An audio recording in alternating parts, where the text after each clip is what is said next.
What is going on, everybody, and welcome to the Saturday edition of the Stochastic NHL Strategy Show. I am your host, Janet Reno, and joining me, as always, I guess Saturdays is a sweater day. Like that's like a hoodie sweater. Mm-hmm. Yeah, I need to get those in my arsenal. But joining me, as always, Slim Cliffy. How you doing? Doing well. Yeah, it's pretty cold up here 9 months of the year. Not so much lately, but yeah, nice to have a little hoodie selection for the winter. Doing well. Didn't catch the early games last night. I did watch Colorado, Los Angeles. Our Kings got their brains beat in again. It's frustrating to watch the coach spin the same wheels. It's send out, keep scratching the same guys over and over, and it's not helping. Interesting 10-game slate ahead of us here tonight because this is, it's going to be our last show until after the All-Star break because the vast majority of the league has their bye week starting after tonight. I think there's 1 game Monday, 2 games Tuesday, 3 games Wednesday. So this is kind of like a getaway game for almost everybody on the slate. And I'm interested to see how that works.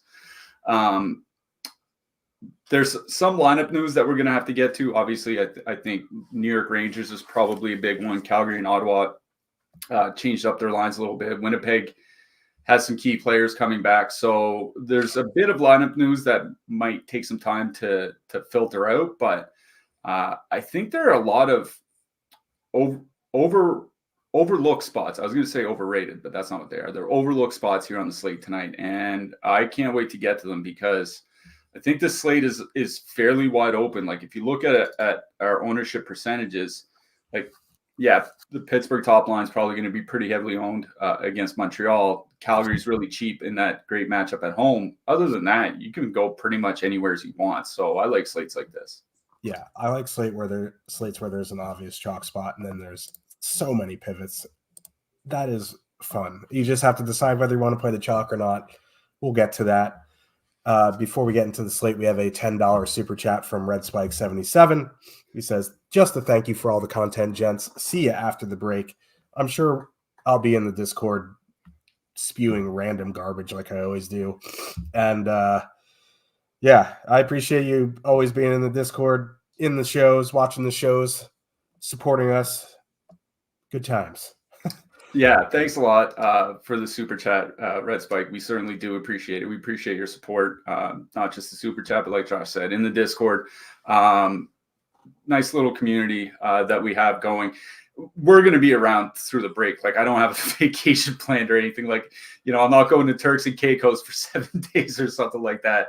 I have other work I have to do. So I will be around in the Discord. It's just we won't have the show. And obviously we won't have articles next week either. But Josh and I will still be around if you guys have questions for those, 1 and 2 game slates or whatever we have coming up there. Yeah, I was going to go to the Galapagos Islands, but I ate seeds today, so I'm out. No.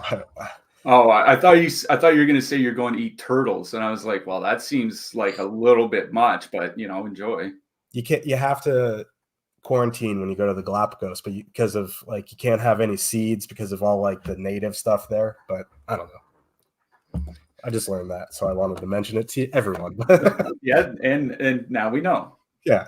Also, just wanted to say thank you guys so much for the support recently with the affiliate signups and the super chats like Red Spike just did. Thank you very much. It's been incredible, actually insane.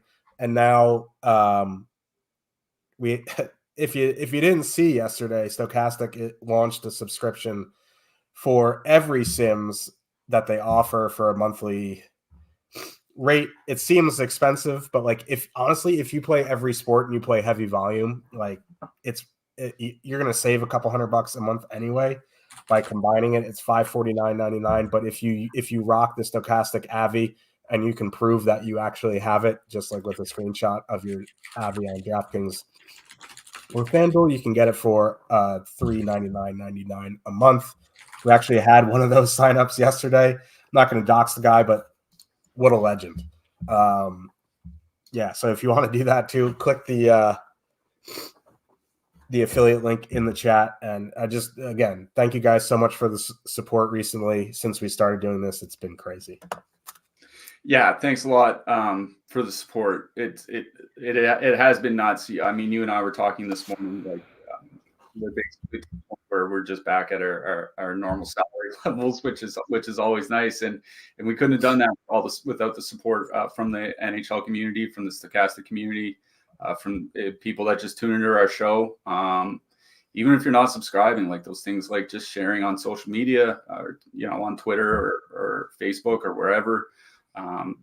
Just giving the thumbs up, clicking the subscription button, like all those things, certainly do add up, and we really do appreciate it. It has helped us out a lot. Kind of sucks. We're off for what, like 10 days after this? Because I even think the first Monday after the All-Star break, there's only 2 games. So like we're not back till Tuesday, February 6th. Yeah. So it's going to be a little while, but hope to see everybody when we come back, but we got 10 games to get through anyway. Yeah. You know who else sucks? Igor sucks, man. No, like he's having a bad season. I honestly thought the Rangers played okay yesterday, but we'll get to that game when we get to it. Let's start with the Coyotes. Arizona Coyotes with a 2.5 total heading into Carolina. The Hurricanes have a 3.6 total. I'm assuming Svechnikov was out. That's one of the things I didn't look at. Yeah. Break coming up. No reason to rush him back. They're probably going to run back the same lines. Aho, Teravainen, Bunting, Netchis, Drury, Nason, Jarvis, Martinook, Stahl. Not a ton of ownership here. They are all of them. All the Carolina lines are negatively leveraged, but nothing insane besides the Netchis, Drury, Nason line. But like a line at 10,600 that's playable, no matter what team it's going to be, they're going to be negatively leveraged. It just is what it is because of how low their top 2 stack percentage is going to be, just because they're so cheap. But again, like you get one full line goal and a couple shots and a couple blocks, you're at value. So like I don't really mind negatively leveraged lines at 10,000 unless it's like something ridiculous like 14%, like Seattle was getting it at times. But excuse me. This is a good power play spot, right? So I do kind of like all these Carolina lines. I just don't love them. So I don't know if I would full stack any of them, to be honest with you. I would pull pieces. I'd probably go like Aho, Teravainen, Martinook, Jarvis, something like that. Or I'd just straight up power play stack, go like Aho, Teravainen, Jarvis, Aho, Teravainen, Burns, something like that, and call it a day. Like, I don't think you need a full stack here. If you like Bunting, you can leave him on. That's fine. If you're looking to get in expensive power play stuff and want to go with the Drury line or the Martinook line, it's fine. But for me, I don't think I would full stack Carolina here. I'm more about the power play stack here, even though without Svechnikov, the power play isn't as good. It's still pretty good. It's just much better with Svechnikov. On the Arizona side, none of these lines are getting any ownership, and it's not a great matchup, but it could be Antti Raanta in that. So, I don't think I'd full stack anything, but like a Genther Michelli 2-man or like a Keller Schmaltz 2-man is something I would consider an MME. Yeah, I'll go through the Arizona side quickly. I'll just say, like normal, don't have complete confirmation on the Arizona lines. They did change up their lines a little bit towards the end of the game on Thursday against Tampa. We'll see what warmups look like if we get the lines and warmups. That's always the issue with Arizona. Top line actually was generating quite a bit with Jack McBain there, which is why I think you saw him back on the top line for that game. Not a huge sample yet, about 55 minutes, but 3.7 expected goals per 60 in that time. Keller, 38 shots over his last 10 games. Like, he's been involved. It's a bad matchup going into Carolina, but you mentioned Antti Raanta. Like, he's had a couple good starts of late, but he's still not consistently being good. And like, with how cheap that Arizona line is, 14,200, like, you don't need a lot to really achieve value. If you want to avoid the Jordan Stahl shutdown matchup, going to a 2-man of like Cooley and Genther. Genther's the only one on the power play, but Carolina has a great penalty kill anyway. I wouldn't expect an Arizona power play goal here tonight. They're up to 95 minutes, 59 shot attempts, 2.9 expected goals per 60. So not bad. I think, like a Keller one-off, if you want to go in that direction, is fine. Like a two-man of Cooley, Genther, something like that, I think it's fine. But like I don't have a ton of interest in stacking, like three-man stacking for tournaments. Carolina side is obviously a lot more interesting. I wrote up Michael Bunting for our picks article today. Free to read Tuesday, Thursday, Saturday, as long as the NHL is playing hockey games over at Stokastic.com. Just head on over to the NHL section. What I mentioned is that Arizona is taking the fourth most minor penalties per game of any team in the league over the last 7 weeks, and they're allowing the second most shots against while shorthanded. So you would like Andrei Svechnikov in the lineup because the power play is considerably better with him there. It's still like an average-ish power play, maybe a little bit below average without him, but you don't need an elite power play to get 1, maybe 2 goals when you get 4, hopefully 5 power play opportunities against a bad penalty kill. So I really do like Carolina 1 year. They're not coming in with a whole lot of ownership. Aho, Teravainen, Bunting, 5.8% per the top stacks tool. I wonder if it doesn't come in a little bit higher, just because that is a perfectly correlated top line and the team has a really big total, right? So maybe they come in 7, 8, 9%. I think even that is still fine.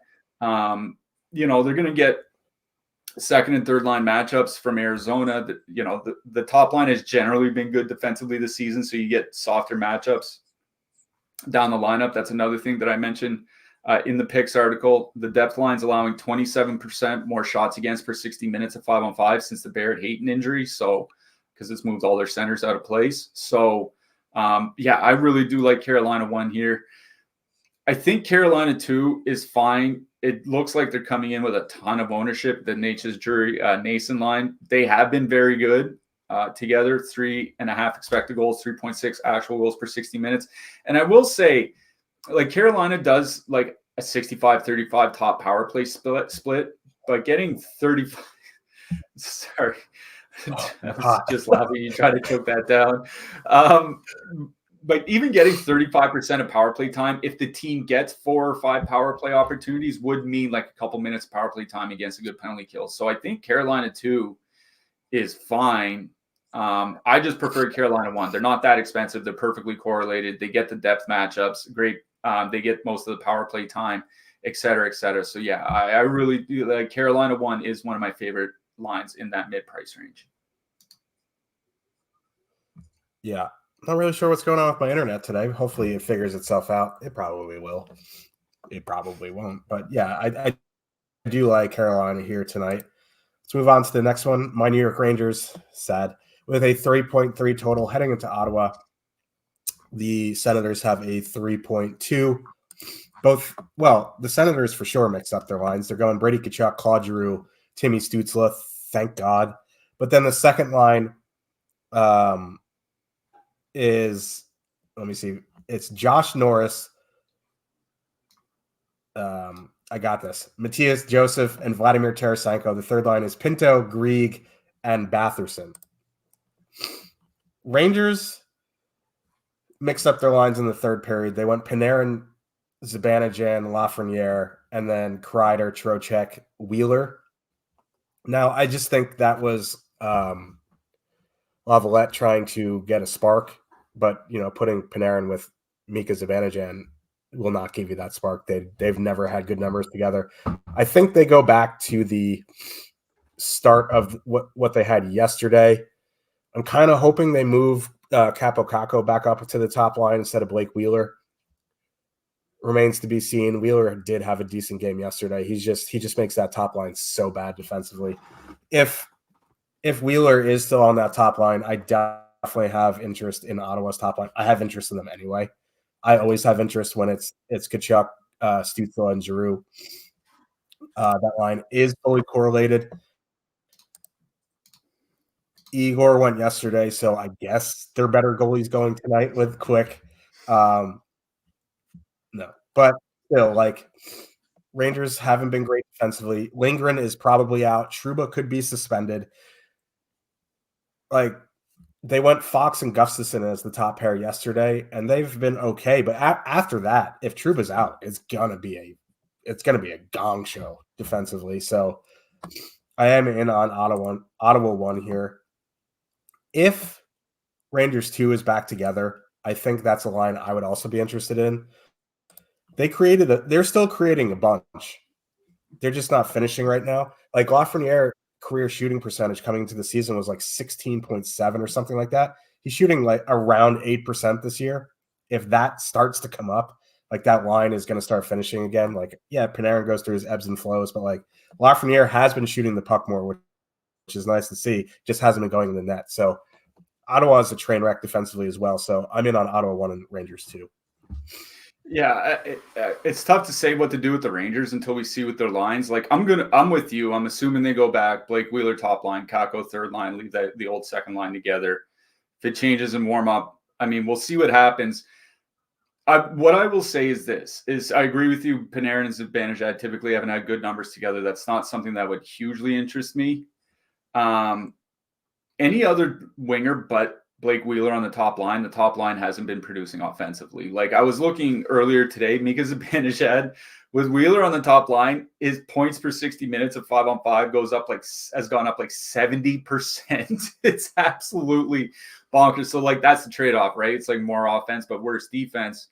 I would have interest in the Rangers power play guys because the Ottawa penalty kill has it's been better, but still just like middle of the league since Christmas. And if that's them being better, then I'd hate to see what happens if things decline again. Ottawa is also at 4.0 minor penalties taken per game over the last 7 weeks. It's like 22, 23 games or something like that.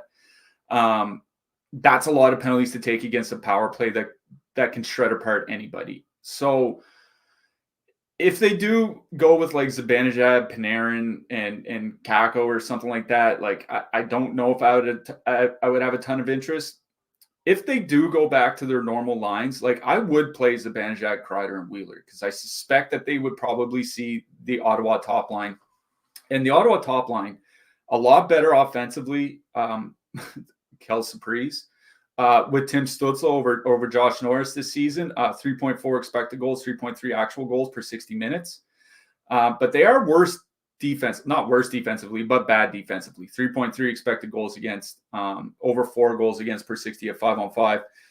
The Ottawa, like I said, the Ottawa penalty kill is nothing to write home about. I think if they go back to Zibanejad, Kreider, Wheeler, that would be another mid-price line that interests me.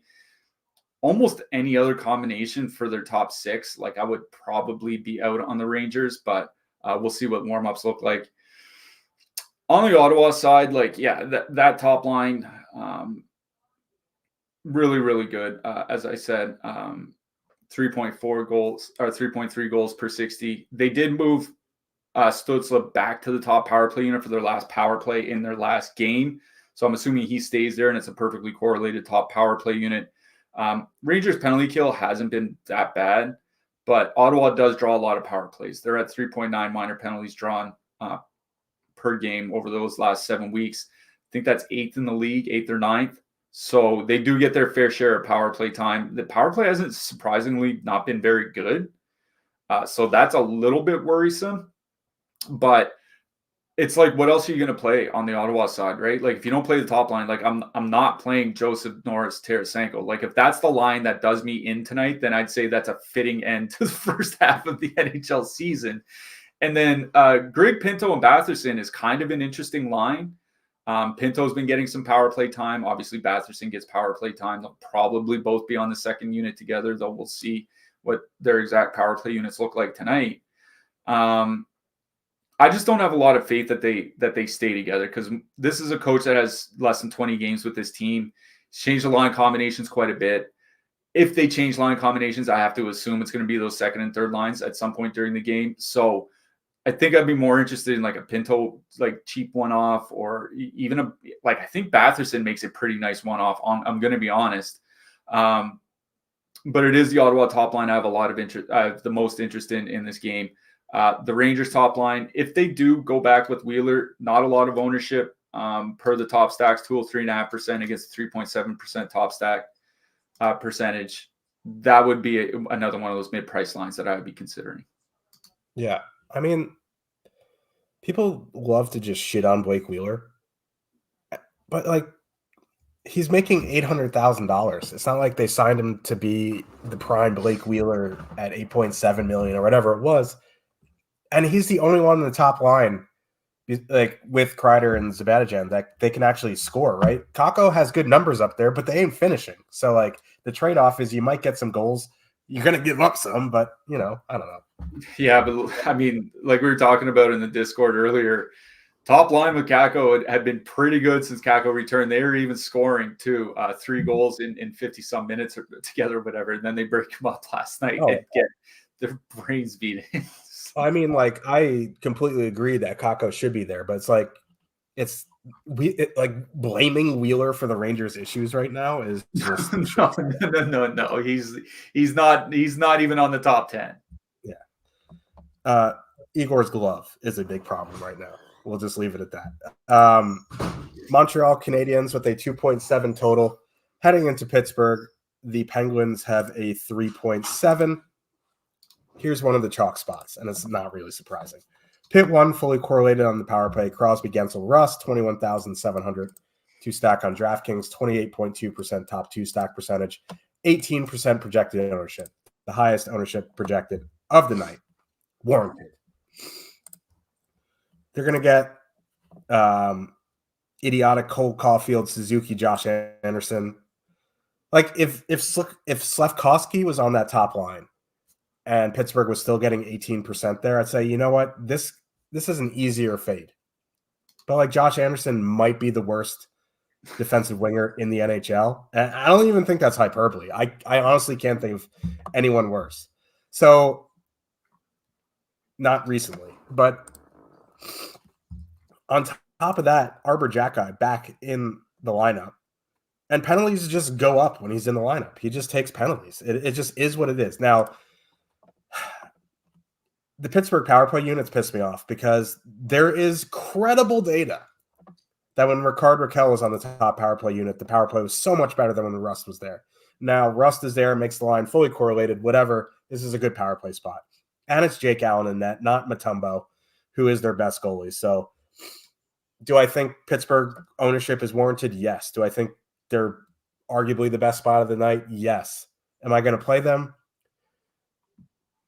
Maybe, because like there is so many ways to get different on the slate. It's not like there's a chalk filler and then the Pittsburgh and then you could just go on your way and you're like, oh shit, I might get duped.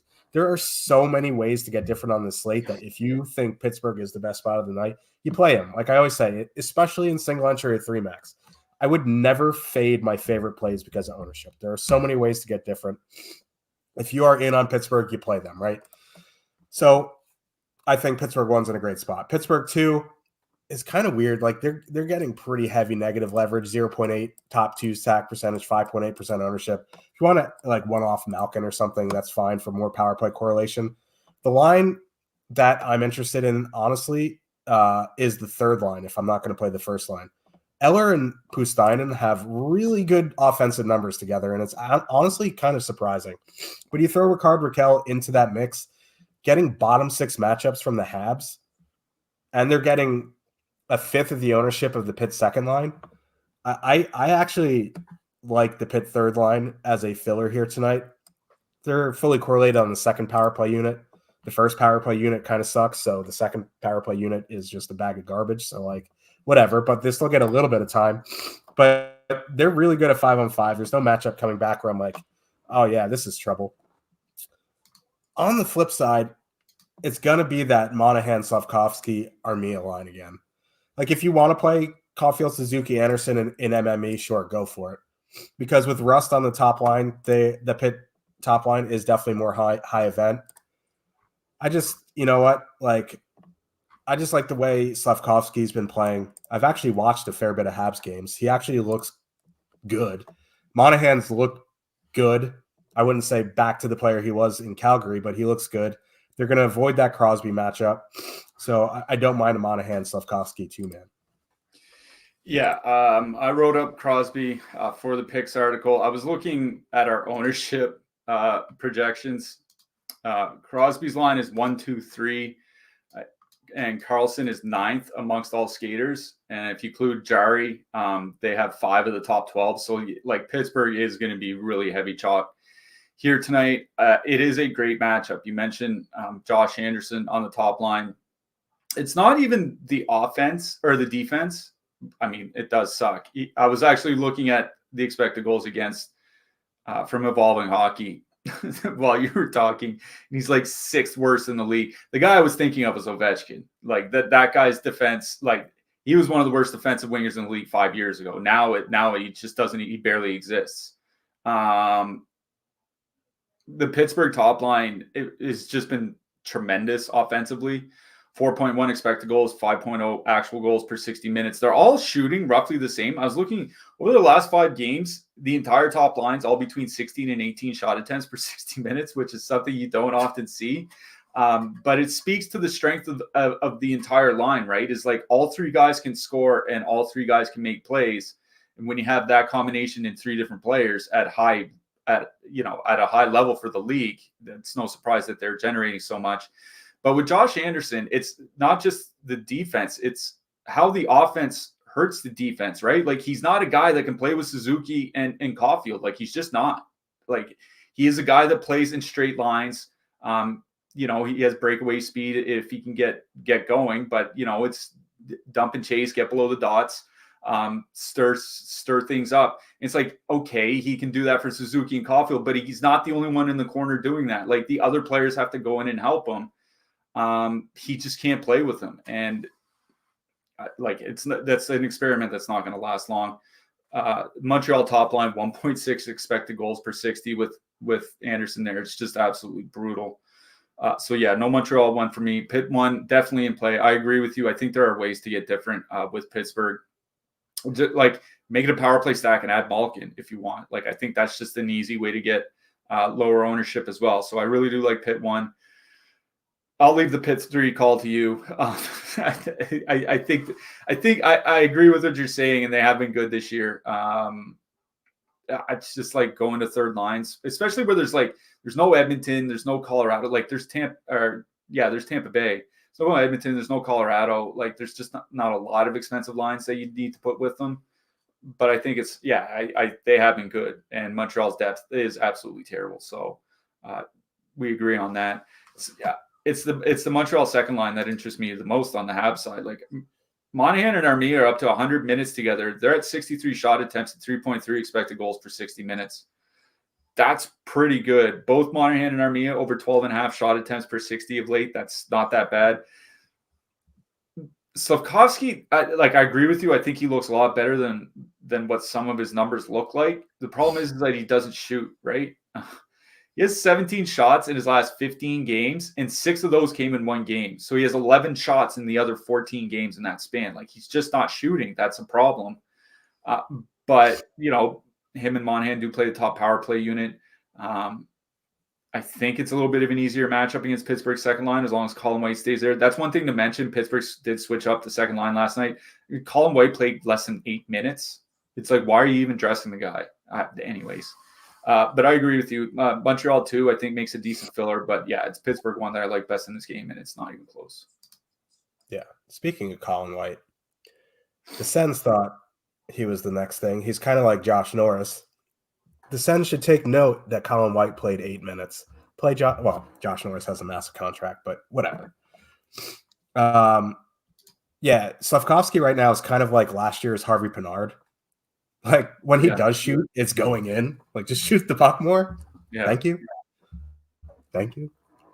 And the Pitt 3 call, right? There's like one spot, and we're going to talk about it next. It's like if you're trying to get in Tampa power play, you're going to need some cheap stuff. So let's talk about Tampa power play. New Jersey Devils with a 3 total. Heading into Tampa, the Lightning have a 3.5 total. Highest top 2 stack of the night. Tampa won 24,400 to full stack, 28.3% top 2, and 6.2% ownership. The reason it's so low is because Pittsburgh 1 is fully correlated, $3,000 cheaper in an equally as good matchup, if not better, right? So I kind of agree with that ownership there. That being said, the Devils blow. They're like, the Rangers have issues. No one is talking about the Devils' issues as much as Igor gets into the limelight. The Devils' goalies suck. They're missing Hamilton and Siegenthaler, Jack Hughes. Like, they're just out of guys. Their third pair is just, they're picking up like hot dog vendors on the corner outside of the stadium to play their third pair. Kucherov, Point, Stamkos, fully correlated. Peak nitrous. Like, they're so expensive that you don't have to play them here. You know what I mean? Like, there's so many mid-range lines you can play. There's even a lot of lines you can play with Pitt 1 comfortably. You know what I mean? If you're playing Pitt 1 or Tampa 1 and you throw in Hedman, you're going to be dumpster diving. And that's why I mentioned Pitt 3. It's not really dumpster diving, but like, you're going to have to use some really cheap guys. That being said, I think going Tampa 1 with Hedman or even just full Tampa 1 is going to put you on a unique path tonight. I'm in on Tampa 1. On the flip side, I really want to get behind Barat, Hischier, and Meyer here. Like, I do. Like, I'm just worried they're going to see some of that Cirelli-Hagel matchup. And I think, did you drop something in the Discord this morning about them? Without Stamkos, their defensive numbers have been, frankly, incredible. So, because Point, Kucherov, and Stamkos, their defensive numbers suck. Like, they're just high event. So, like, eventually they're going to start sending Cirelli and Hagel out more against top comp. And, like, if they're going out against Hischier, Bratt, and Meyer, like, I don't have a ton of interest. And honestly, I don't have, like, I just don't think Dawson Mercer's any good. So, like, one-offing Tyler Toffoli's fine, but it would be Devils 1 or bust, and that's an MME play. Yeah, I'm not going to go too long on Tampa. You hit on all the reasons why you should play them. They have been getting the depth matchups more of late, which means they're not going to play Nico against Nico Hischier. They're going to get the Dawson Mercer matchup. And, Mercer and Toffoli, over 120 minutes together this season, 3.7 expected goals against per 60. They're getting their brains absolutely beat in. And, they're not going to have, like you said, they're not going to have Hamilton and Siegenthaler. They're out. They have the top pair out. There's just not a lot of defensemen left that are healthy. So, yeah, great matchup for Tampa 1. Tampa 2, without Stamkos, Hagel, and Cirelli, their defensive numbers are about 1.6 expected goals against per 60. Like, that's prime Jordan Staal stuff. It's absolutely bonkers. Not a small sample either. Sorry. Getting up close to 250 minutes together without Stamkos. So they've been dynamite defensively. Brutal matchup for New Jersey in that sense. Like, I would have a little bit of interest in playing that New Jersey top line if this was like a 1% or 2% spot, but it's not. They're coming in at 8.5% against a 9.1% top 2 stack percentage. They're basically coming in bang on their top 2. Like, you're not really getting that much leverage on the field. If you're playing 150 lineups, I imagine you'll have some of New Jersey 1. If you have single entry, like, it's just not something that appeals to me. So I actually think I would dig the Toffoli Mercer Palat line a little bit more. Like, I agree. Like, I'm not a fan of Mercer either. Like, I agree with you there. That line is horrific defensively, but it's kind of like Pitt 1, but in a bad way, where they do trade chances. They just don't get them on the right side of the chances. But they're at 3.3 expected goals per 60. Mercer and Toffoli are in 120 minutes together. They're going to get some of that Kucherov, Stamkos Point matchup, and they have not been good defensively whatsoever. I actually think I'd have a little bit more interest in like a Toffoli Mercer 2-man or something like that than I would be in New Jersey 1. If you want to go to Tampa 2, I think that's fine. Brandon Hagel, 11 points in his last 10 games, and he's still not getting top power play time. Like, he's just a very productive player. Him and Cirelli are dominant together. I think that's fine. But, yeah, I think this is a spot where I'd want to go get some of the power play guys. And obviously Tampa Bay's top line's at the top of that list. Yeah. It's just, they're getting expensive. These, like, Edmonton ones, the Tampa ones, the Colorado ones when they're healthy. It's just crazy. They're pushing 50% a year of your salary, and it's just whether you want to fit them in. As we mentioned at the top of the show, we truly do appreciate your support through the affiliates and the super chats. If you are interested in going premium in NHL, if you click the link, you'll get access to player and ownership projections, the top stacks tool, line combinations, and access to the Discord.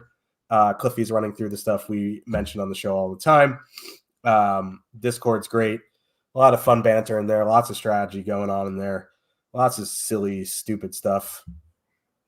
If you're lucky, you'll catch Haas in there trying to convince you to cook your ribeyes in a catering tray.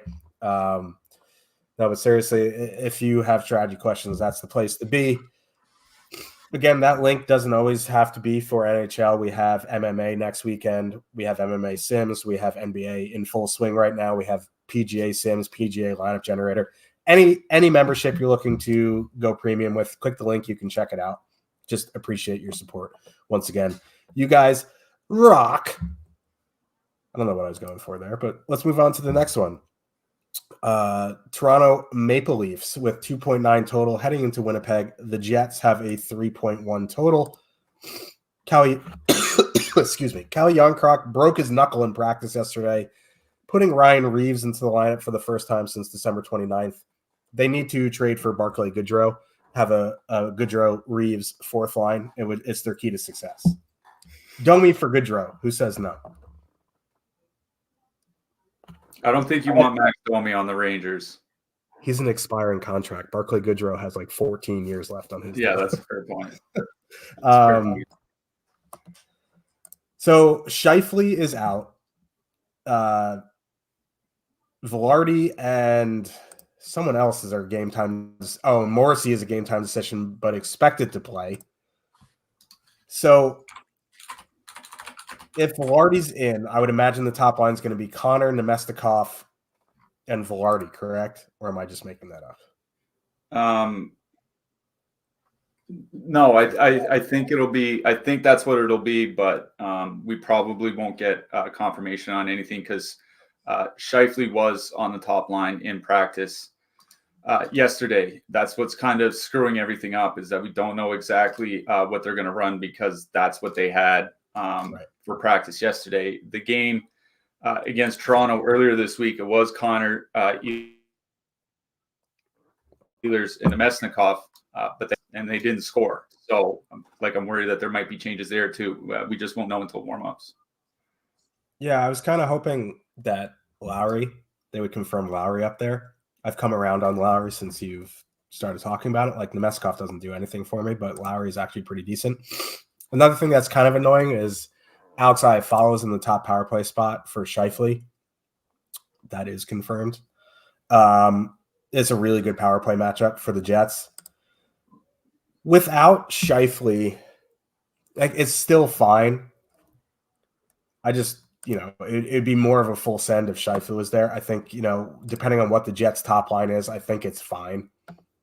If you give me like a Connor Velarde Lowry or Connor Ehlers Lowry, something like that, I think it's fine. We just have to wait and see on lines. Like we can conjecture all we want, but Rick Bowness, not one of my favorites when it comes to making lineups. We'll just leave it at that. So just be aware if you are planning on playing the Jets, just check out the line combinations. On the Leaf side, Tavares has had an awful stretch. Like he's been brutal. I don't have too much interest there. Now, the Matthews line is coming in at 0.4% projected. Anytime you can get Matthews under 1%, I think you could just go Matthews Marner or one-off Matthews here tonight, and that's a really good play. The issue is Winnipeg has been very good defensively, and they've kind of cleaned up their issues on the penalty kill too. And Connor Hellebuck's in that, so I get why the ownership's low, but I think anytime you can get Matthews so low owned, he makes for a good play. I'm going to be honest. I just don't have a lot of interest in this game. Yeah. If you look at the Winnipeg power play numbers without Mark Scheifele, they're atrocious. 45 shots per 60, 3.6 goals per 60 for the top power play unit in over 30 minutes without Scheifele. It's not a huge sample, but that they take the best kind of dual threat player that they have off the power play. And that they can't score. It's almost like Svechnikov in that sense in Carolina. You know what I mean? And the Winnipeg power play wasn't that good to begin with. With Scheifele, it was scoring 6.6 goals per 60, That's about league average for all teams in all power play units. If you want to talk about top teams with top power play units, that's like 80% lower than where they should be. The one way you can really take advantage of this Toronto team is the power play, or Toronto's penalty kill, Winnipeg's power play. And if Winnipeg's power play is bad, why am I playing them? Like, that's just kind of the way that I'm looking at it. It's not that I have a lot of faith in Toronto or anything, but there's a fair amount of ownership here on Winnipeg, 8.9% on the top line. I'd be more interested in Niederreiter, Lowry, and Appleton. I'm going to be honest.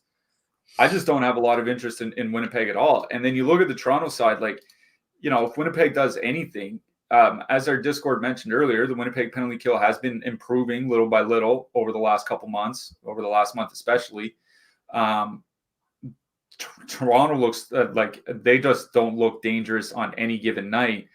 I would go to Matthews, Marner, and Nyes. Like, they have been generating basically since Christmas, 3.4 expected goals, 3.3 actual goals. But then the coach said he's going to make changes to the top power play unit got benched against Winnipeg in their last game, straight up benched. If they go out and get a power play early in the first and don't really generate anything, he's going to blow up the power play. So, like, I think I would have more interest in like a one-off Austin Matthews or a one-off William Nylander than I would be stacking anything. I'm going to be honest. Cole Perfidi is the closest thing that they have to Mark Scheifele on the Winnipeg side, and that he's not on the top power play unit is just absolutely mind-boggling to me. So until they actually put their good players together to play on the power play and not, throw in some bad ones to see if they can make it hard on themselves, I just don't have interest in Winnipeg. And Winnipeg's still a great defensive team with an improving penalty kill. So the only real interest I have in this game is like I said, maybe a one-off Matthews, a one-off Nylander, something like that. I don't think I'm full stacking anything. Yeah, the Toronto power play gave up a shorthanded breakaway, and Keefe was just like, yeah. And it lasted for 3 power plays too. Like, they benched him, and then they sent out the second unit to start the next 2. They're what, like one for 20 or 1 for 21? Yeah. Like, and they're not, and it's like that. It was a 2-on-0, wasn't it? Yeah, 2-on-0 where Winnipeg was just like passing back and forth and like trying to jam in the rebound. And there's still no Leafs coming back. Yeah. Like, I understand why the coach is mad. Keefe standing there in the hot dog suit, wondering who did this to the team, but it's actually Trevling. But let's move on. We could bash the Leafs for hours. I'd be here till 7 p.m. bashing the Leafs. Florida Panthers with a 3.4 total, heading into Long Island. That just really sucks. That'll like ruin your day having to go into Long Island. The Islanders have a 3 total. This game started as a 5.5. It is now a 6.5. I'm not huge on line movement, but that's a pretty big jump. Not a lot of ownership either. Highest owned line in this game is the Horvat Barzal Lee line, 4.1% projected ownership. Barzal's kind of a question mark. He got hurt yesterday. He did come back. But like, if he's sore or it's like nagging, maybe they leave him out because there's not another game for a week or so. So you mean Barkov, right? Is that I meant Barzal. Yeah, it was Barkov. It looked like he got concussed or something, but I think he missed a power play and he came back like 5 minutes later and finished the game. Yeah, Mike Sullivan was like, I don't know why they got so mad, but that's anyway. It's a big deal if Barkov's out, right? Like, their offensive numbers go down, their defensive numbers go down. This is back-to-back on the road in one of the worst places on earth. Like, they're probably just not happy to be there. I do have interest in the Horvat Barzal Lee line. They have been very good. It's just like, I don't know. Like, if Barkov's in, it's not the best 5-on-5 spot. It's not the best power play spot. I think they're still fine. I just don't know if I prioritize them. On the flip side, that's Florida 2 coming in with almost no ownership makes me very nervous, because Islanders just aren't very good defensively. Their penalty kill is pretty cheeks. You get Tkachuk and Verhaeghe on the power play. 1.7% for this line in this economy? Like, I don't know, man. Like, and if they get the Nelson Palmieri Engvall line at 5-on-5, it's a very advantageous 5-on-5 matchup too. So, like, am I missing something? Am I losing my mind? Like, I know I've lost it, but like, have I lost it again? I mean, probably. Like, I don't know what to say. Like a Sargan. I'm going to start on the Islanders side. I think it's not a great power play spot for the Islanders in that Florida generally has a very good penalty kill. I wrote up Noah Dobson in the picks article, and what I mentioned is that Florida's played 15 games since Christmas. In those 15 games, 6th fewest shots allowed per minute on the penalty kill, 10th fewest goals allowed per minute on the penalty kill. They've been really good. But Florida, I was looking at the penalty numbers earlier. Florida over the last 7 weeks is just behind Anaheim in minor penalties taken per game. 4.8 minor penalties taken per game. I think Florida's last 2 games, they've had 16 penalty kills. I think it was 9 the game before and 7 last night. Maybe it was 6 last night. But it's like 15 or 16 times shorthanded in their last 2 games. As good as any penalty kill is, if you're shorthanded 5, 6, 7, 8, 9 times a game, you're going to give up some goals. And that's what's happening to Florida. Like 10th fewest goals against per 60 over their last 15 games. Shots against in top 5 over their last 20 games.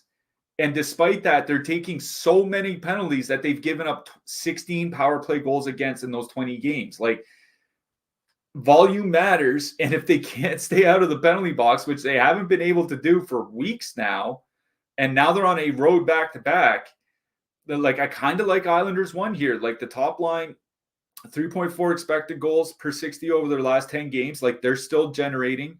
Horvat is over 10 shots per 60 minutes in his last 10 games. They're probably going to see depth matchups. And it's like, if Barkov's out, I imagine the depth matchups will be the Lundell Lusteron line, will be whatever's left over for the third line. Like, they won't see the Bennett Tkachuk line that much. So they might get some good matchups at 5-on-5, and they might get a lot of time on the power play. Like, I do like the Islanders top line here. Horvat, Nelson, and Lee, or Horvat, Barzal, and Lee. Sorry, if you want to take Lee out, put in Palmieri for more power play stacking or something, I think that's just fine. On the Florida side, yeah, it's Florida too. Like, this is one of those spots. Florida too is not coming with a lot of ownership. 5.3% ownership for that second line. If Barkov is out, and I don't think we're going to know until warmups, and we're still just guessing. Like, remember, he finished the game last night, so he could play here pretty easily. We just think it would make sense for him to rest, especially after all the injuries he's had this year. That game starts at 7:30 Eastern, so, half the slate's going to be locked by then. But if Barkov's out, Sam Bennett's going to the top power play unit. And then that Florida second line is perfectly correlated. So now you're getting a perfectly correlated second line, which would be the top line, in a very good power play spot because the Islanders' penalty kill is just bad. Pretty good power play spot with a lot of positive leverage. If Barkov is out, my favorite line in this game is Florida 2. If Barkov is in, my favorite line in this game is Islanders 1. I like that breakdown. Okay. Vegas Golden Knights with a 2.9 total heading into Detroit. The Wings have a 3.2. Pavel Dorofeyev got hurt yesterday, and they moved Brett Howden up to that line. I just, like, they don't have anyone really to move up there. This team is just in shambles. Like, the Marchessault Roy Barbashev line, or WA, whatever the coach says both ways, is still really good. Like, Marchessault had a hat trick on 3 shots yesterday. Good for him. I still think they're playable at 13-3 because, there's no line coming back on the Wings that are going to scare me defensively, and it just gets worse as it goes down. So, Marchessault, Roy, Barbashev in play for me for sure. We were both talking about this before the show. Like, you have to consider the wings here. Aiden Hill went last night. He's their better goalie. Even like Logan Thompson's still pretty good, but it's a downgrade. Don't have out. Like these lines are just, there's nothing there defensively. Larkin, DeBrincat, Raymond coming in at 0.7% projected. Like that's the line I would go to. Like I don't really want to go to Comfort, Perron, Fabry. It's Larkin, DeBrincat, Raymond. And it's just, they just have good spots here. Vegas back-to-back on the road. No ownership on Detroit 1. They have a good total, too. They have a 3.2. That's nothing. It's nothing to sneeze at. They're expecting goals. I like Detroit 1 here.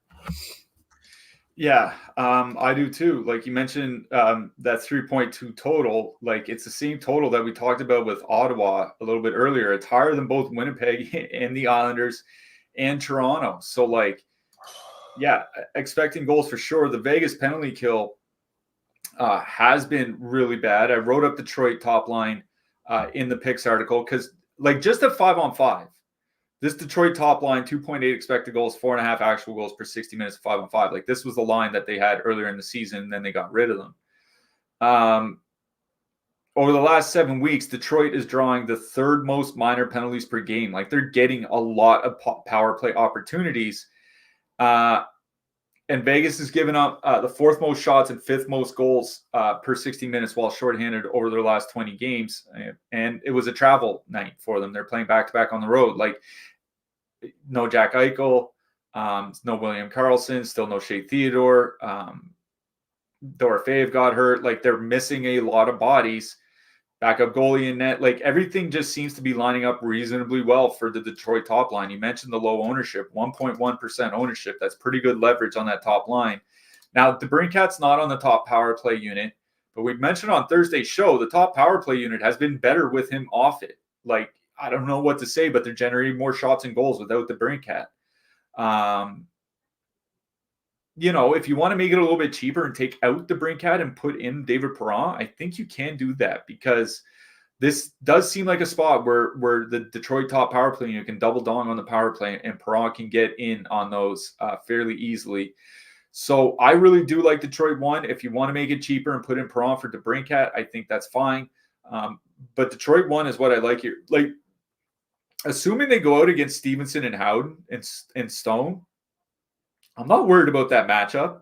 Howden and Stone, 1.9 expected goals for, 2.8 against so far this season together. They've just not played well. It's a pretty good 5-on-5 matchup for the Detroit top line. It's a really good power play matchup, I think, for Detroit's top power play unit. And there's no ownership. And if you can make the stack cheaper by taking out DeBrincat and putting in Perron. So, like, I think there are a lot of reasons to like Detroit 1 here tonight. On the Vegas side, I agree with you. It's back to the Roy Marchessault line. Like, they're actually playing well. And this is something you and I have talked about like for like 3 years now, that this team should be playing Nick Roy more. And now that everybody's hurt, he's finally getting a chance. And wow, again, Kel Surprise, the line's playing extremely well. Marchessault, Roy, Barbashev. I wonder who takes the top power play spot for Dorofeyev. I imagine it's Barbashev. It would give 2 out of the 3 guys on that line top power play status. It's a relatively cheap line. Like, they're coming in over-owned, but, you know, filler lines usually do.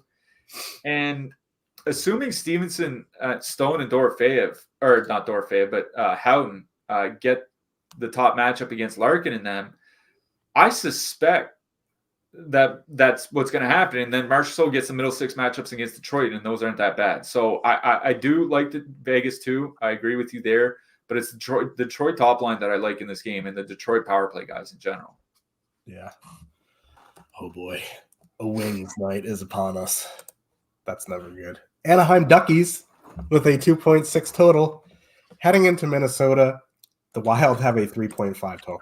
This game gives me a headache, like an actual full-on migraine. I like Min 1 here. Kaprizov, Zuccarello, Rossi. They're 18-1. They have a little bit of positive leverage. They're coming in a little bit under 8% projected. There's no line on the Ducks that push back defensively that I worry about. You get Kaprizov and Zuccarello on the top power play. This is a very, very good power play spot. The Ducks take a ton of penalties. Lucas Dostal's in net. if you want to leave off Rossi and put in Joel Eriksson Ek to make a really expensive power play stack, I think you can do that.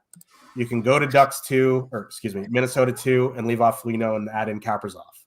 I think if you power play stack, the guy you need to have in the stack is Kirill Kaprizov, and then you just build around that. On the Ducks side, like, this is a good power play matchup for them too. Just like, why is Sam Carrick on the top power play unit? Fine. Whatever. Give me Leo Carlson, Troy Terry, Mason McTavish. Or he's out, isn't he? No, he's in. You can go like Carlson, McTavish, Terry. You can add in Renee Zellweger's son on the blue line and go about your day. I'm not saying let's run out and stack the Ducks in single entry tonight. I do, however, think like it could be viable. It's more of an MME play for me. But again, like, I don't mind Carlson Terry. Like, if Carlson can start finishing more, like, I'd have a lot more interest in that line. His own entries are ridiculously good. That's the end of my thoughts. I'm sorry. Oh, sorry. I thought you were going to keep going there for a sec. So your point about Sam Carrick, I think, is a fair one, being on the power play. What I will say is this is they have 10 forwards that have played at least 30 minutes on the power play so far this season. Leo Carlson is number 1 for on-ice goals for. Who do you think is number 2? Oh, boy, Sam Carrick. It's Sam Carrick. Yeah, I swear to God. If you look at shot attempts generated, like, he's ahead of guys like Zegras and Vetrano and McTavish and them. Like, maybe he's the new Alex Chason. Remember when Alex Chason was actually making, like, power plays better? He would just find different teams year after year, make the top power play better. Maybe Sam Carrick's going to fill that role. Either way, I do have interest in Anaheim, the top line of Terry, Carlson, and Henrique here tonight. You can take out Henrique and put it in Carrick if you want. Make it a power play stack because, like you said, it's a good power play spot for the Ducks. Minnesota, 3.9 minor penalties taken per game over the last 7 weeks. Anaheim drawing 4 power play opportunities per game in that span. They're 4th in the league behind only Florida, Pittsburgh, and Detroit. They're actually 1st in the Western Conference in drawing minor penalties per game over the last 2 months. So Anaheim could see a lot of power play opportunity, and anybody that's watched this show knows how much we've talked about Minnesota's bad penalty kill. It's not really getting any better. There's not a lot of ownership coming in on Anaheim 3.5%. I think they're perfectly fine here tonight. Question is what to do with Minnesota. Like, I'm looking at this Minnesota ownership. I have a tough time believing it's going to stay this low. Like, this is a really, really good spot for Minnesota. Anaheim's been sneaky good at 5-on-5 defensively. Like, they've had a little bit of struggle struggles generating offense, but their defense really hasn't been that bad. Like, I want to shout out like Radko Gudas and Urho Vakanainen have probably been one of the best defense pairs in the league this season defensively, which you would never expect coming from Anaheim.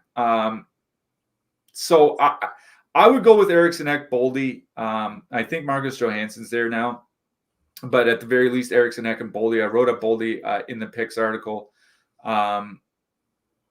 Couple reasons. One, they're going to be going up against that Anaheim top line. And believe it or not, the second line, Silverberg and Lundestrom, have been very good defensively. Silverberg himself has been very good defensively this season. I think that would actually make a worse matchup for them. So Eriksson Ek and them going into Carlson, I think, is the better matchup. And Anaheim is still, just ahead of Florida in minor penalties taken per game over the last 7 weeks. The penalty kill, not very good either. So this is a really good power play spot for Minnesota. I do like the Minnesota second line, Eriksson Ek, Boldy, and Foligno, but I agree with you. Whatever I do, I think you have to include Kaprizov in that sense. I would just make it a power play stack. I would just have Eriksson Ek, Boldy, and Kaprizov or something like that. Josh will never play Marcus Johansson. You're goddamn right I won't. I haven't played him in DFS since like Yori Laterra was the top line center for the Blues. Shout out Yori Laterra. Chicago Blackhawks with a 2.3 total. Heading into Calgary, the Flames have a 3.6 total. The Hawks are playing tonight. I'm not going to roster them. One of their lines is even getting 1% ownership. Would love to know who's playing them. Yeah, no, I'm out on them. Coleman did not skate this morning. Calgary completely jumbled their lines. Excuse me. They are going Huberdeau, Kadri, and Zari. Sharangovich, Lindholm, and Coronado. And then Mangiapane, Backlund, and Pospisil. Okay. Like, there's no rhyme or reason to that. Coleman's playing. He was just a maintenance, so he's going to be in Pospisil's spot. That makes that line's going to stay together. That makes a lot more sense. I was very confused why Pospisil was with Backlund, but that makes a lot of sense. So Coleman in that spot there. This is another chalk spot, right? All the Calgary lines are super cheap. All the Calgary lines are wildly negatively leveraged. Do I really want to play them here tonight? Not really. Like there's a lot of other low-owned lines in that price range that I'd rather play. The matchup is pretty good. If anything, it would be Kadri, Zari, Huberdeau. Like, we've talked about Huberdeau way too much on this show. But, like, he kind of complements Kadri and Zari a little bit here. So, like, that line kind of makes some sense. Like, Lindholm, Sharangovich, Coronado just isn't going to flow. If you want to play Backlund, Coleman, Mangiapane, perfectly fine. But if I am going to play Calgary, it would be that Backlund, Coleman line or the Kadri, Zari, Huberdeau line. Yeah, it's Kadri, Zari, Huberdeau for me. Kadri and Huberdeau both on the top power play unit. Kadri and Huberdeau actually have decent numbers together this season. 61 shot attempts and 3.1 expected goals for per 60 minutes. Like those numbers are almost unheard of for any Jonathan Huberdeau line since he got to Calgary. So credit to Nazem Kadri for dragging him around the ice. And we know Kadri and Zari have been really, really good together. So yeah, I think they're fine. There's just a lot of ownership coming in on Calgary. Like that's kind of the only way we can explain it. The question is like not what to do with Chicago. I was looking at the defensive numbers for Chicago. It's been 10 games since Connor Bedard got hurt. In those 10 games, Chicago has a better expected goals against mark than Calgary does.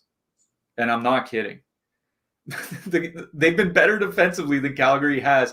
And in fact, if you look at the goals against that Chicago has, it's not even bottom 10 in the league, and they've been better than teams like the Rangers and the Flyers. So, this isn't a great spot for Calgary. Like, Calgary's not some offensive juggernaut that is playing a bunch of schmucks. Like, Chicago, they can't score, which is why I don't really have that much interest in certainly stacking them. Like, if you want to play, like, a one-off Colin Blackwell, one-off, like, even, I guess, Nick Foligno if you want, I guess that's fine. I have no interest in playing Chicago in DFS, but I don't really have a ton of interest in stacking against them either. Especially not where all those Calgary lines are going to be coming in with so much ownership. We don't have like the new line updates, but 10% for the Backlund line, 7.5% for the old Calgary top line, 10%, like close to 1 in 3 lines or DFS lineups are going to have some sort of Calgary stack in them. Like I feel like with how much Calgary has struggled to score and how good, like surprisingly good Chicago has been defensively, even including the penalty kill, like Calgary is an easy fade here for me tonight. If anything, I would play the Kadri line.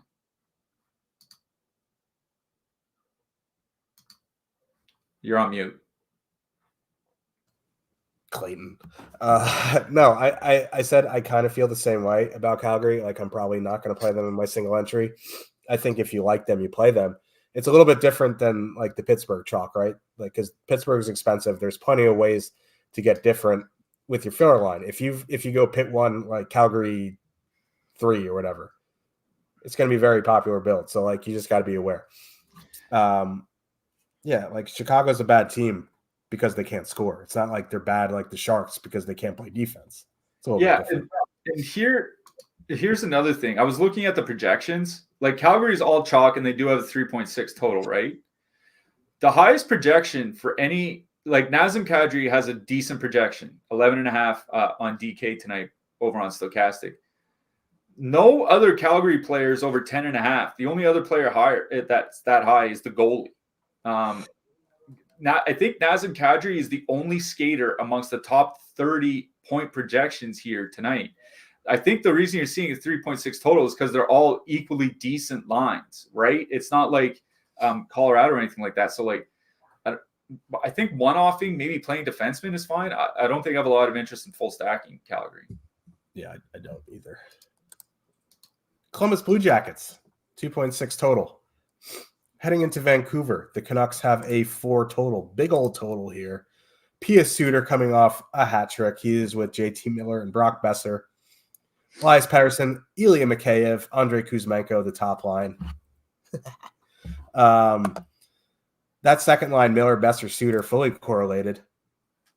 Yeah, Igor sucks. We know this. Like, we've established that Igor sucks, but congrats to you, Wilmot Vots. You can, Joe Buck yourself.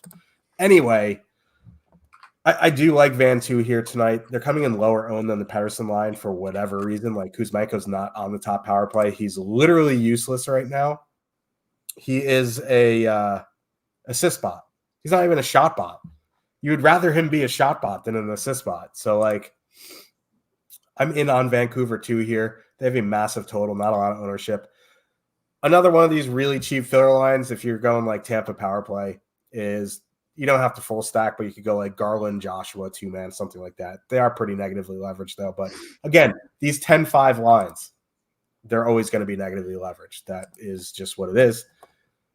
On the Columbus side, I'm not working Ken Johnson into this conversation. So, like, I don't have a lot of interest in Columbus here today.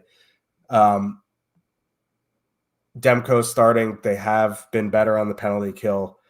These lines, as they are, like, aren't awful defensively. Like, the Lotto line was pretty bad defensively. These lines are okay. So, like, an okay defensive line against a Columbus team that struggles to score, I'm probably out on Columbus. Yeah, it is the Miller, Besser, Suter line. Like, they're just perfectly correlated. It feels bad because it feels kind of like the Minnesota situation where I don't want to stack Vancouver and leave Elias Pettersson off. You know what I mean? So that's something I'm going to have to think about. But in fact, I was looking at Columbus's penalty kill numbers since Jenner came back. It's been 3 games since he came back, and obviously it's just 3 games, but they've basically been just as bad on the penalty kill in those last 3 games that they were in the previous 20 or whatever when he was out. So maybe it'll just take some time to get back, but I think it's a really good spot for Vancouver.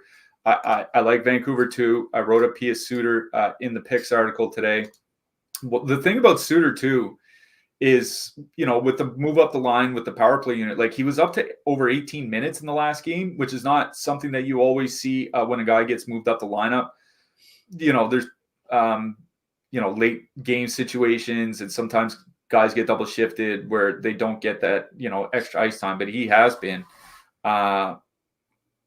They'll be going out against the Columbus top line. Like, the Columbus top line has good numbers in a small sample, but I'm not that overly worried about them. I don't think Cole Sillinger is that good of a player. Obviously, Johnny Gaudreau's not good defensively. So something I'm not concerned about once the sample grows, because they've been basically even by shot attempts. And if you're even in shot attempts against Vancouver, that means you're losing. So, I really do like Vancouver too here. We'll probably find a way to get Elias Pettersson in the lineup.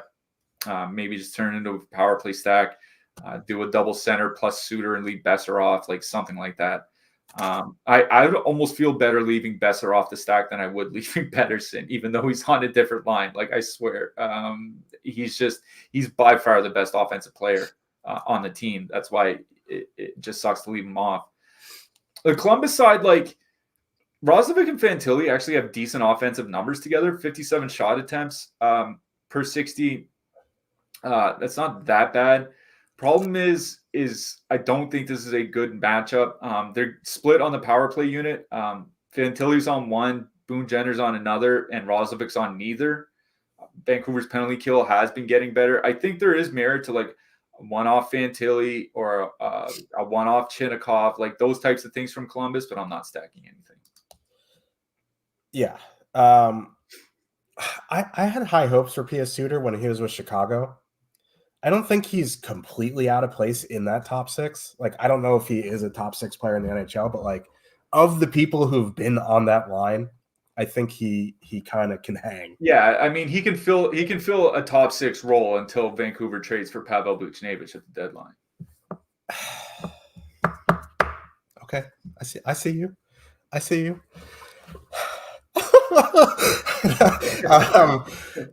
Let's talk a little bit about defenseman here. Oh man, kicking me while I'm down. It's fine. No, I'm just kidding. At the top of the board, we have Noah Dobson at 7,300, Quinn Hughes at 7,200. I like Quinn Hughes as a player, right? Here's the thing. When you're that expensive, you need the peripherals to be a lot higher. Take Noah Dobson, for example. He's 7,300. He has 110 block shots in 48 games. Quinn Hughes is $100 cheaper. He has 35 block shots in 45 games. Like, there's no planet where I'm playing Quinn Hughes over Noah Dobson tonight. And Adam Pellick's out, so Noah Dobson's probably going to push 30 minutes tonight. So Noah Dobson, top of the board here. Victor Hedman stands out as well. Then you have the Calgary guys. I think if you are fading the Calgary wingers, I think you can play their D-men, Uyghur and Anderson. Who else you liking? Yeah, Dobson and Hedman are 1 and 2 on my list. Mike Matheson third, kind of a tough matchup against Pittsburgh, but that feels like a good matchup for him to rack up the peripherals, as you mentioned.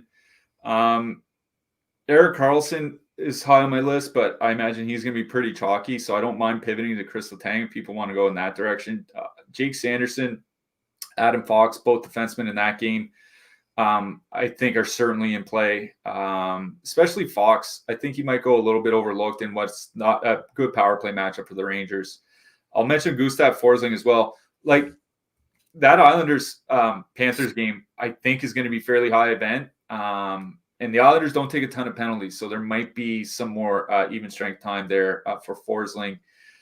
For the somewhat cheap guys, JJ Moser has been getting decent minutes for Arizona. I think he might have to block some shots here tonight. Our boy, the Zoob, actually has decent offensive numbers this season, and he's a guy that can put up block shots as well. Don't mind him. Eric Gustafson, you mentioned him on the top pair with Adam Fox. I think he's fine.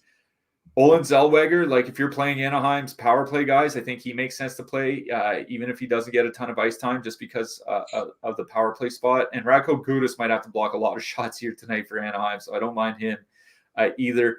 For super min price guys, Oliver Shillington, I wrote him up in the picks article, 2,500 in a pretty good home matchup.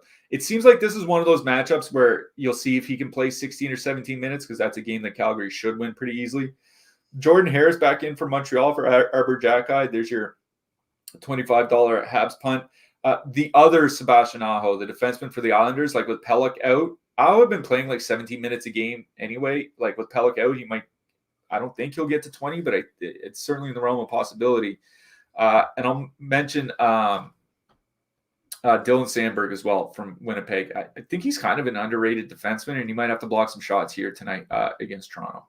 Yeah, the one thing I'll say about Zellweger, he's 3K, right? And you look at his box score, he's played 13 minutes back-to-back games. But if you are in on Anaheim and it's the power play guys, like he's going to contribute on the power play, so you play him. You know what I mean? Like, yeah. Like I don't think he's a guy necessarily just like one-off for 3K or whatever. But if I'm playing Anaheim, I think pretty hard about playing him. Yeah. Before we get to the weirdos with the masks on, we have a $20 super chat from Clayton, our buddy Clayton. Great show. Enjoy your break. Igor bounces back second half. He does not suck. You don't have to tell me. Like, he just needs to make some minor adjustments. But, you know, everyone in the Discord jumps to conclusions and loves to needle the Rangers fans in there. But, yeah, thank you for the super chat. It doesn't bother me anymore. People can talk their sauce. And if it helps them sleep better at night on their cool pillows, go for it. But thank you for the super chat. Yeah, thanks a lot, Clayton. Igor does not suck. I think it's just kind of a little bit of a rush stretch. Thanks for your support, man. We appreciate you not just super chat, just in the Discord, asking interesting questions, helping people out when they ask questions. Those types of things really help the community. So hope you enjoy the All-Star break. Like I said, we'll still be in the Discord, so we'll be talking, but thanks a lot for the support. Funny quick story about Clayton. You know me, like I accidentally have called you numerous times in Discord. I was putting my son into the car and I didn't realize that I was calling Clayton in the Discord, and he answered. And it scared the crap out of me because I literally thought someone was behind me. He goes, "Yo!" And I like spun around and there was no one there. And I realized it was the phone in my pocket. It was running for 6 minutes. Yeah, you just wanted to chat, man. Come on. Yeah. Let's talk about goalies. Top of the board, Thatcher Demko and Jacob Markstrom. I honestly think they're both playable here tonight, even in GPPs. If you have the space. Like I wouldn't go out of my way to fit them in, but if I had the space left over for them, I'd play them. Gustafsson is all right. I would reserve Gustafsson for like correlating your Minnesota stacks if you're into that thing. Going down the list here, like Connor Hellebuck sticks out at 7,800, and then for super cheap, it's Ingram for me, like 7,100 for Ingram. I also think if it's Mrazek, 7K is fine. Yeah, that was the other guy. I wrote up Connor Ingram in the picks article because Carolina's penalty or power play does struggle without Svechnikov. Like if they can't generate on the power play, it could be a lot of easy saves at 5-on-5 or easy-ish for Ingram. So I like him for cheap. And Mrazek, yeah, 7K. I'm not scared of the Calgary offense. So I think those are the two cheap guys. Going back to Alex Lyon, I think makes sense with Vegas in town, back-to-back on the road for them. Lyon's been great, so he makes a lot of sense. I do have Thatcher Demko as well. Like if you're paying all the way up, I think he's the expensive goalie I would look to. If they go back to Ilya Sorokin or go to Ilya Sorokin tonight, I do like him for 7,400 at home against the Panthers. Could see a lot of volume. Yeah, and the one thing I always keep in the back of my head when picking a goal against Calgary is you saying the Flames create a lot of quantity, but not a lot of quality. So that's why I think if it's Soderblom, I would downgrade it a little bit. I like Mrazek a lot more here. Yeah, agreed. Who you liking for your sombrero hat trick pick of the night, sponsored by Corona? Yeah, to cap off the first half, I'm going to go with a player that I wasn't really that high on the last couple of years, but I think he's been really good this year and is maybe only a couple of years away from being like a full-blown star. I think he's in a spot to succeed tonight. I'm going with Lucas Raymond. That's that would be quite the comeback for you. I know you were dragging him through the mud earlier. I thought you were going to say Josh Norris, and I was going to quit. But no, those words will never come out of my mouth after you ask me for a hat trick pick. I can guarantee that. I am going with the matching jersey and chair pick tonight. I am going with Timmy Stützle. Oh, I like it. I mean, from one Ottawa Senators center to another, easy enough. Yeah. Yeah. This is probably our last show until February 6th, unless somehow on Wednesday they have like a Millie Maker. Just inhale the copium. It's not going to happen. But yeah, we'll probably be back on February 6th. Just want to say thank you again for all the support through the affiliate signups and all the super chats. You guys are awesome. We will be around in Discord, obviously. Like going on vacation is just like not a thing for me. So I'll be around. I'm going to have MMA content out next week. There's no NFL next weekend. There's no NHL. So if you are interested in playing DFS, I will have a MMA picks video on my Twitter. It'll probably also be on the Stochastic YouTube. But if you're interested, just hit me up on Twitter. I'll point you in the right direction. Also have MMA Sims. Shit rocks. But yeah, good luck everybody tonight. Thank you for the support, and we'll see you next month. Yeah, I guess. Yeah. Good luck tonight, everybody. Thanks again. And we'll see you soon enough.